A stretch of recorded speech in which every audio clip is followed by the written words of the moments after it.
So last nila yung dalawa. Yung sa 5 at saka 6. So ito no, meron tayong gamit dito kahapon. Ito, merong madadagdag na dalawang gamit niya dito. So you learn in lesson 1 that no is used to connect two nouns when noun 1 modifies noun 2. In lesson 2, you learn two other uses of this no. So merong dalawang madadagdag na gamit ng no dito. Yung una, so noun 1 explains what noun 2 is about, no? Yung unang gamit niya. Yung sa about. Yung isa naman. So noun 1 explains who owns noun 2. Ito naman yung sa own.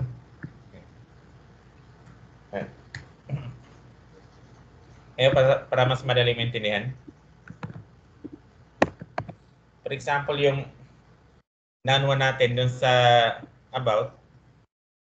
For example, ni Hongdo.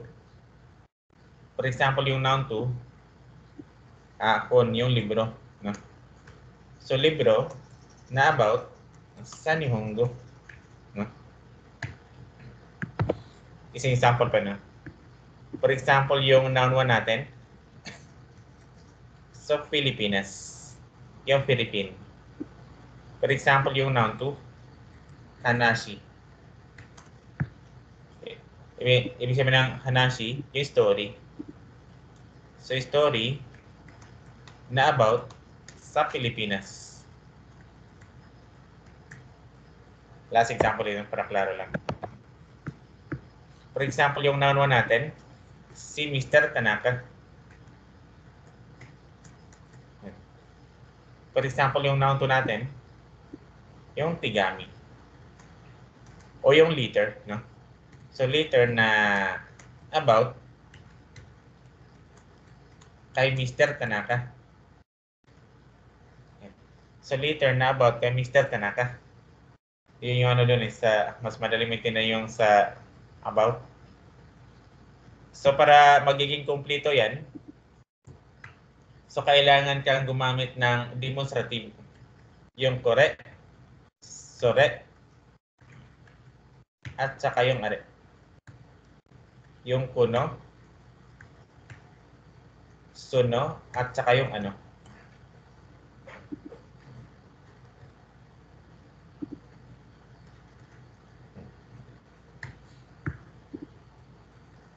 Ito, yan, at saka yun.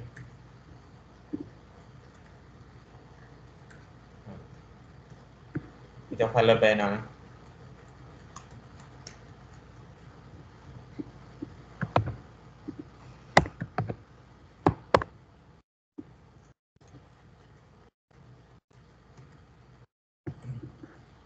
So, lalagyan mo lang siya ng demonstrative dito sa unahan.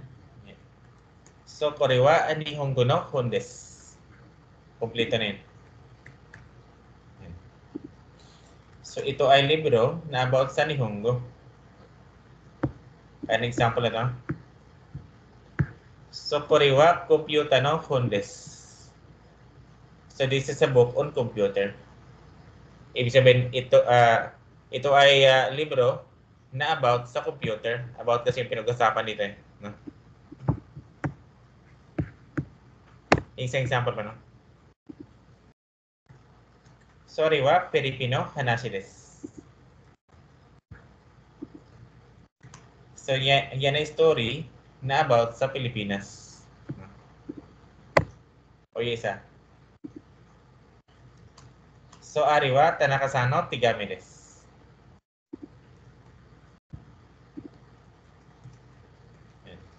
So, yun ay letter na about kay Mr. Tanaka.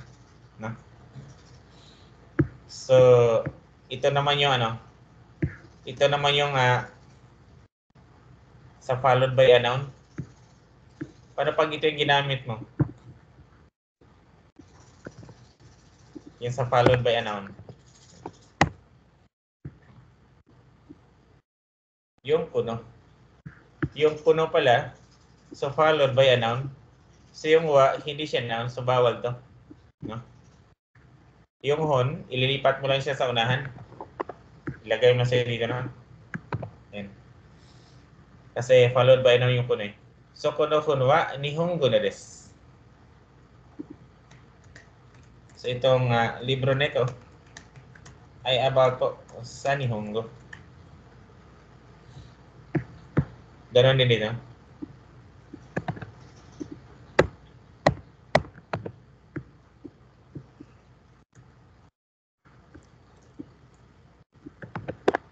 Lipat mo lang siya dito. Yan. So, no hanashi wa Filipino desu.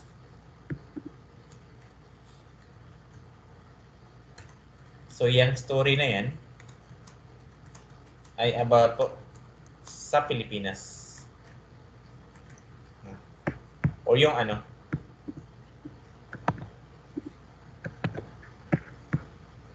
So, ililipat mo lang yung noun sa unahan. So, dito siya ilagay. So, ano tigami wa? So, Tanaka-san no desu. So, yung letter po na yun ay about kay Mr. Tanaka. Pag ano na, pag ano yung ginamit, yung no, tinanggal yung kasunod na noun. Ganun lang. So, ito may noun, nakasunod yung no. Bakit? Kasi yung demonstrative na ginamit, kore eh. Na? Pag ito, pag kuno yung ginamit na demonstrative, tinanggal yung ano, tinanggal yung kasunod ng no, which is yung noun dito, no? Yung kabang. Kuno kabang wa anata no desu, no? Patanong lang to. So, kuno kabang wa anata no desu ka? Parang ganun. Sampulan natin ng tanong, no? Sampulan na. Yan.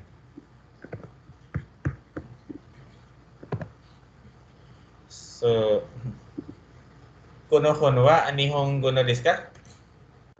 Naka no desu ka? Pag ano no, pag nagtatanong eh, nakaganyan eh. No desu ka? Yung part na yan. Ibig sabihin, itong libro po ba na ito? Yan. Itong libro po ba na ito ay about sa Nihongo? So, opo. About po sa Nihongo. So, hi, Nihongo na desu. So, no, hindi po about sa Nihongo. So, iye, Nihongo no ja arimasen. So, ganun din dito sa taas, no? Lahat ng in-example ko dito, pwede mo siyang gawing negative. Nakaganyan.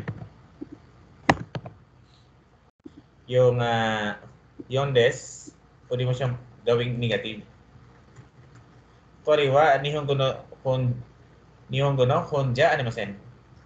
Ito ay libro na hindi. Pwede din ganyan eh. Ito ay libro na hindi about po sa Nihongo. No? So ito yung isang klaseng tanong niya. No? Itong libro po ba na ito ay about sa Nihongo? At saka yung isang tanong niya. So, anong klaseng libro po ito? Yung isang tanong niya. So yung una no. So itong libro po ba na ito ay about sa Nihongo? Then yung isa, anong klaseng libro po ito? Pag ganyan yung tanong mo,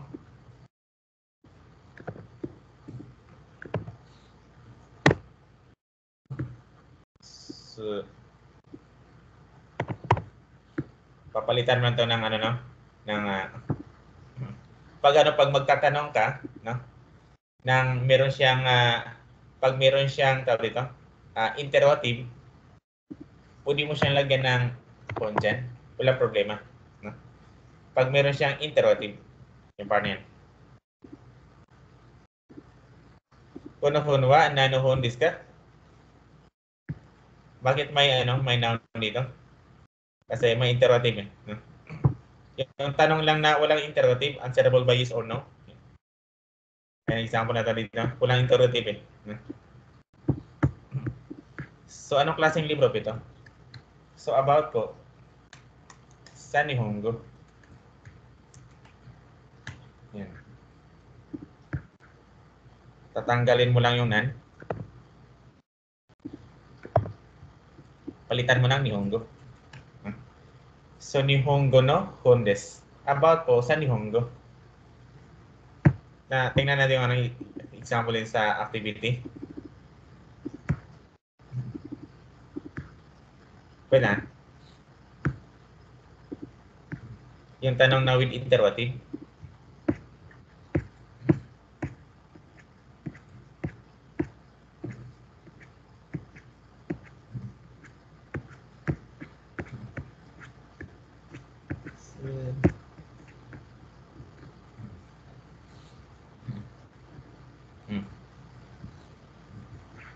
Kuno.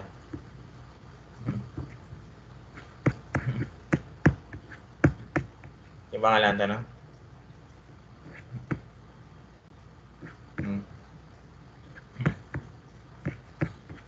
Walang example nga dito.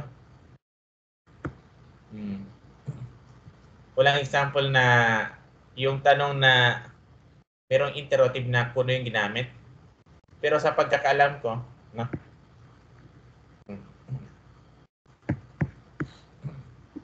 So, okay lang nalagyan ng hon dito. No? Yung noun. Wala namang problema dyan eh. Wala nga lang example dun eh. So, yun yung dalawang klaseng tanong niya, no? Anong klaseng libro po ito? Kuno honwa, nano hondes ka? So, about po sa Nihongo. Nihongo no hondes. Yung isa naman. Kuno honwa, Nihongo no desu ka? Itong libro po ba na ito ay about sa Nihongo? Opo, about po sa Nihongo. Hai, Nihongo no desu. Or iye, Nihongo no ja arimasen. No? So, last na dito yung sa on.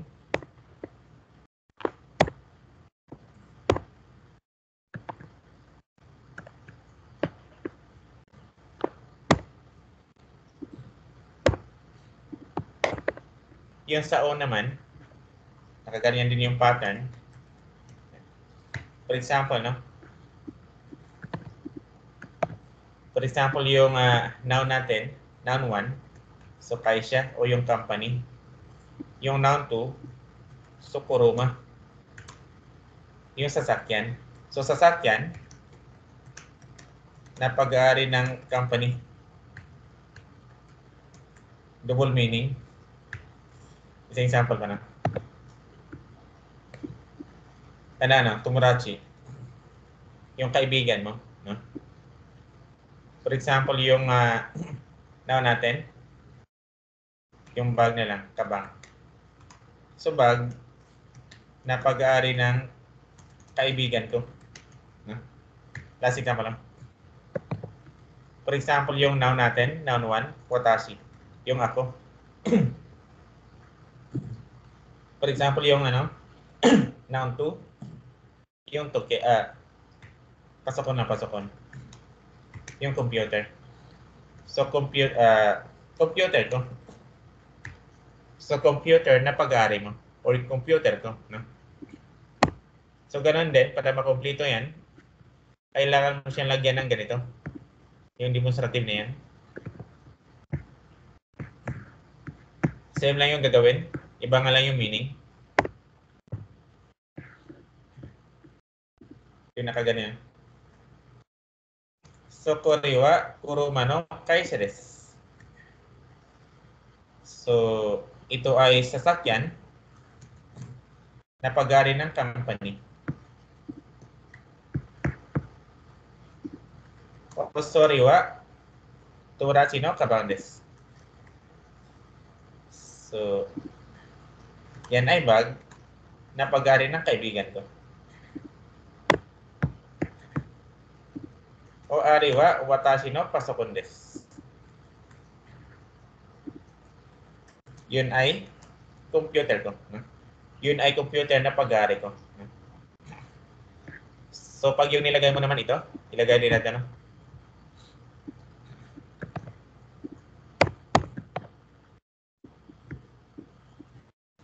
Yung kuno, yung followed by a noun. So, yung kuruma, ililipat mo lang siya sa unahan. Ito yung ganitong klaseng example. So meron dito. Anang kuno no to wa karinasang no desu. Wala nang kasunod na noun kasi yung ginamit na demonstrative is yung kuno. Ganun sa taas eh.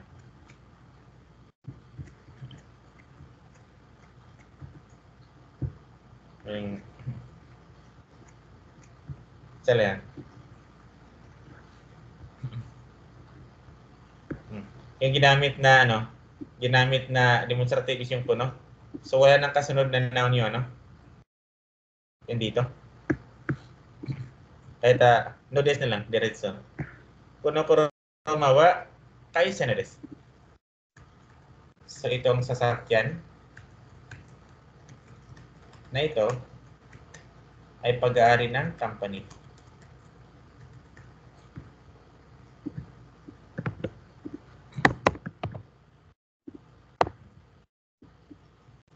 Oso no kabang wa, so turatsu na des. So yung bag na yan ay pag-aari ng kaibigan ko. Or ariwa o ano pasokunwa.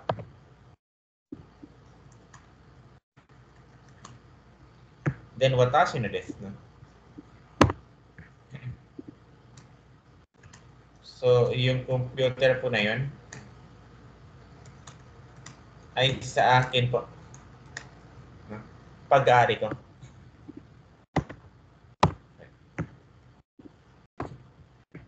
Pag yung tanong is kanina yung sa about, no? So no? So anong klase? No? Pag yung ibig sabihin ng no dyan is own, iba naman yung tanong niya. Dari, no?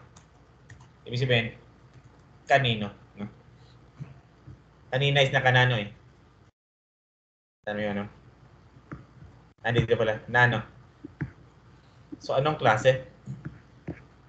Pag own, so iba din yung tanong niya. So nakadari, no? Kanino? Sampulan natin na isa. Ito na lang.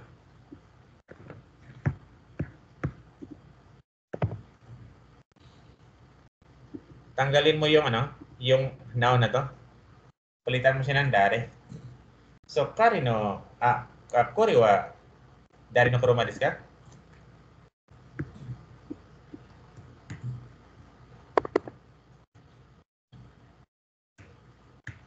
So kanino? Kanino po itong sasakyan? Kanino po itong sasakyan? So kore wa dari no kuruma desu ka? Nakadari na siya, no? So palaging dalawa yung tanong, no? Yung kanina. Same lang naman.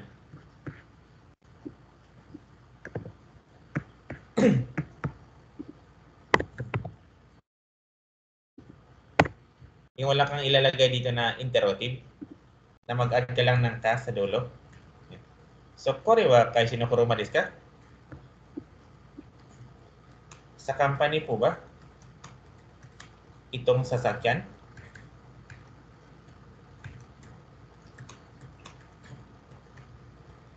So, kore wa kaisi no kuruma desu ka?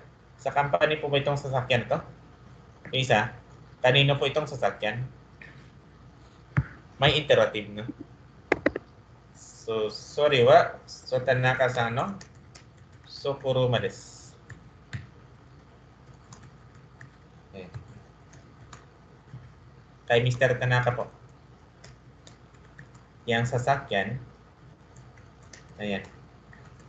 Kay Mr. Tanaka po yung sasakyan na yan. Or sa company po ba itong sasakyan ito? So, opo, sa company po.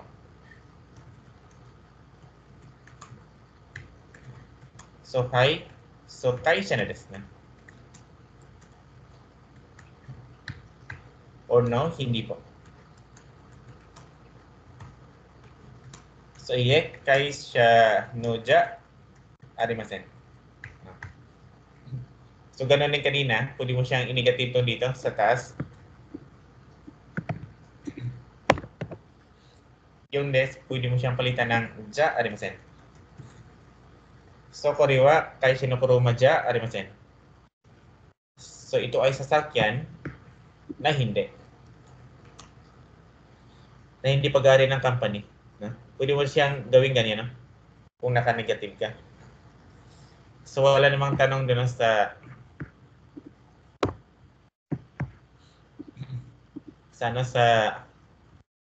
dalawang gamit ng no na to. May example naman dito eh. No? Yan ang Mira-san wa IMC no siya indis ka? Si Mr. Miller po ba ay isang empleyado sa IMC?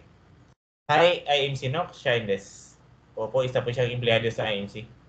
Yes, is. Or ano ka bang wa? Anatano desu ka? Sa'yo po ba yung bag na yan? So, iye, watashi no ja arimasen. No, hindi po sa akin yan.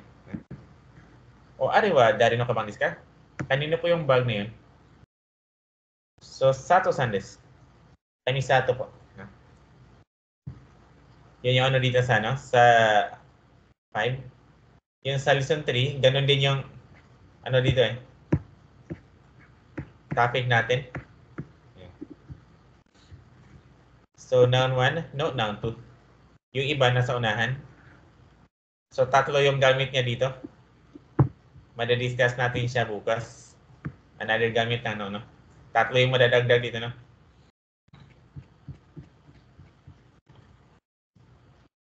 So, ito yung pinakalas dito sa Sodiska.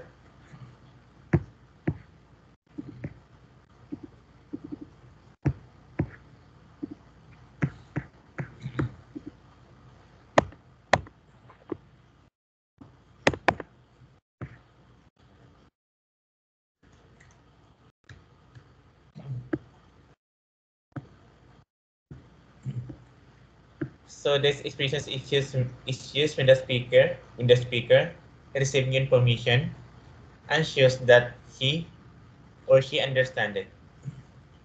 Yung ano, yung IC kasi naintindihan mo, no?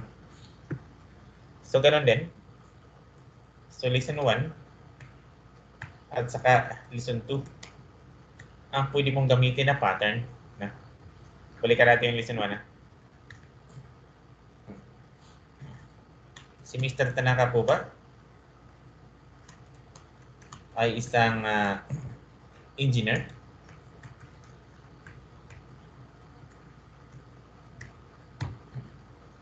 So Tanaka-san wa so engineer desu ka? Yan. No, hindi po. So isa po siyang kasama ng English teacher. So iye chigaimasu. So iye chigaimasu. So eigo no sensei desu, no? So Tanaka-san wa so eigo no sensei desu. So isa po siyang English teacher. So desu ka? I see.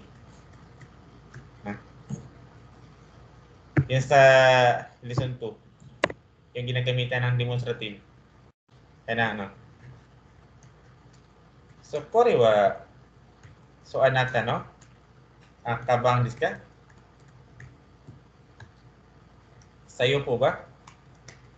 Itong bag na ito?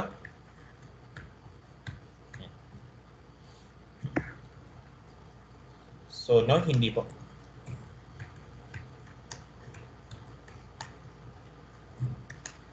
Kaya ano po, kay Mr. Tanaka po yan. So, iye. Soja arimasen. So, Tanaka-san no desu. Mr. Tanaka po yan. So, iye, soja arimasen. Tanaka-san no desu. No? So, I see. Ayun, so desu ka? Basta wag mo lang gamitin yung ano, no? Yung so desu ka na kagaya kanina na balik ka rin sa lesson 4.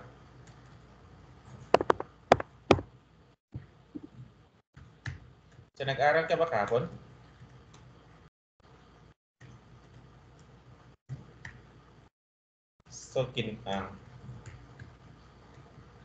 kino, binki shimashita ka? So, yung ano pala, yung sodes ka, at saka yung sodes, para lang sila magkapatid eh. No? Yung sodes ka doon sa baba, at saka yung sodes, dito lang galing eh. No? Dinagdagan lang ng ka. Kung bawal yung verb dito, so ganun din sa baba eh. Nilagyan lang ng ka, no? So doon galing yung sodes eh, yung part niyan. Ibig sabihin, bawal mo din siyang gamitin sa ano, sa verb yung kanina. So, bawal mo din siya sagutan ng iyat sigaimasu. Walang ganyan eh. So, for example, nag-aaral ka ba kahapon? No, hindi po. Pumunta po ako kahapon sa, for example, sa Tokyo. Hindi ako nag-aaral kahapon. So, iye. Benkyu shimasen deshita. So, Tokyo so ikimasta.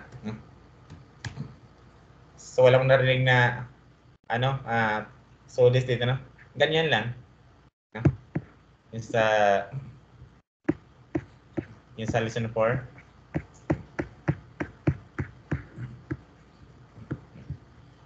So, nag-aral ka ba kahapon? Yes, I did.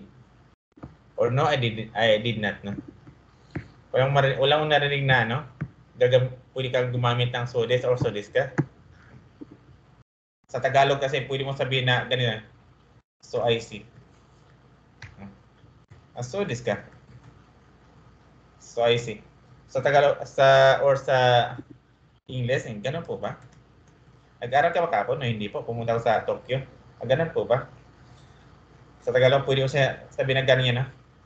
Pero sa Japanese, may sinabi na bawal. So, ganyan lang siya. Hanggang dyan lang eh. Wala yung sinabi na, ganun po ba? So, madidiscuss natin to sa lesson 4, no? Yung kabuang paliwanag niya. So, yun yung pinaka-last dun sa lesson 2.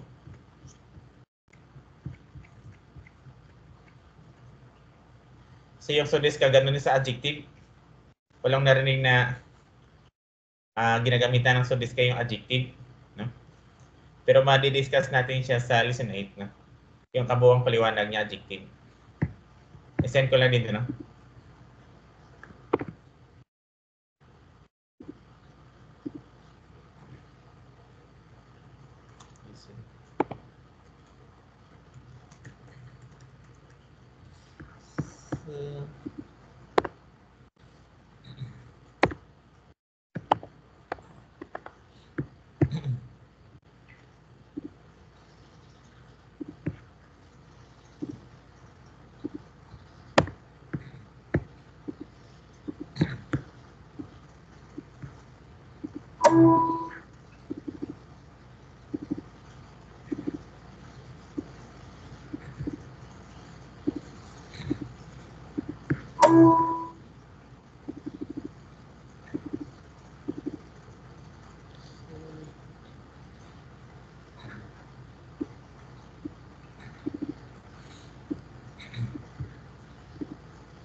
So, dito sa 1, so, lagyan mo lang ng mga pangalan yung mga bagay na ito. Ito libro to, no? Ito table. Ito business card. Ito newspaper. Bag. Ito magazine. Yung magazine to, no? Lapis. Sasakyan, camera. Ito TV to, no? TV. Then, radyo. Notebook. Kasi minsan may magtatanong. Since ano po ito? Yung ano? May hirap ano? Pero hindi magtatanong, ano po ito? TV ba yan or yung ano? So, yun, TV din. Ito pa yung upuan. Then yung card. susi, orasan. Ito memo book to, hindi to libro, memo book. Then yung tape, no? Yan sa nibang, pili ka lang doon sa dalawa, choices lang. Yung sa dalawa. Yung sa sambang, so sagutan mo lang yung tanong. Yan. Then yung sa 3 at saka 4, andun yung sagot. Ilagay mo yung tanong niya. Ano yung sagot niya na ano yung tanong niya na ganito yung sagot niya? Yung sa yung bang. So ito yung reply. Pili ka lang na reply dito. Yung sa baba. Sensei, pwede Ano po yun? magtanong? Ah, Yung mga kanji po kasi, Madam Mazukashi, Sukashi. Okay lang, okay lang. Okay lang mano kasi meron namang Romaji. Okay lang, may Romaji naman eh. Dalawa yung pinasa ko. So, Romaji at saka yung kanji. ay, okirimashita. So, dito pili ka lang doon sa dalawa. Choices lang. So, dito sa Rokuban, so hindi nakalingi yung ano. Yung sa Rokuban, isusulat mo lang into words yung naka-underline.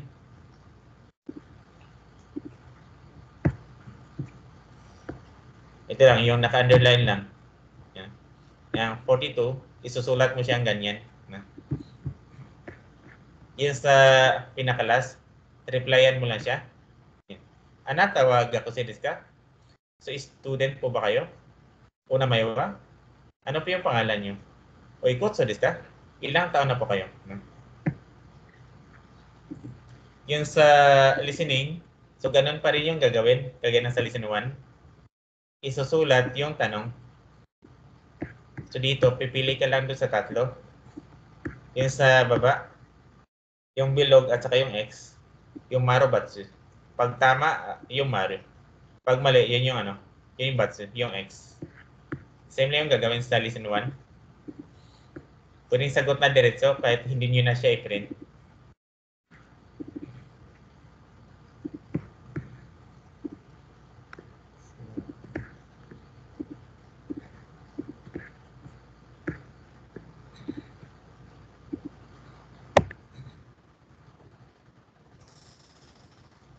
So wala namang tanong na dito, no? So siguro, okay. So pag hindi pa discussion na, yung recording, at saka yung notes ko. Yan. So since time na rin, mag-retain lang din tayo. Okay. So domo arigatou gozaimashita, otsukare-sama deshita. So mata ashita ne. Hai, Arigatou, sensei. Hai, arigatou. Arigatou, sensei, matashita. Hai, mata ashita. Arigatou, sensei. Hai, arigatou. Hai, ingat po.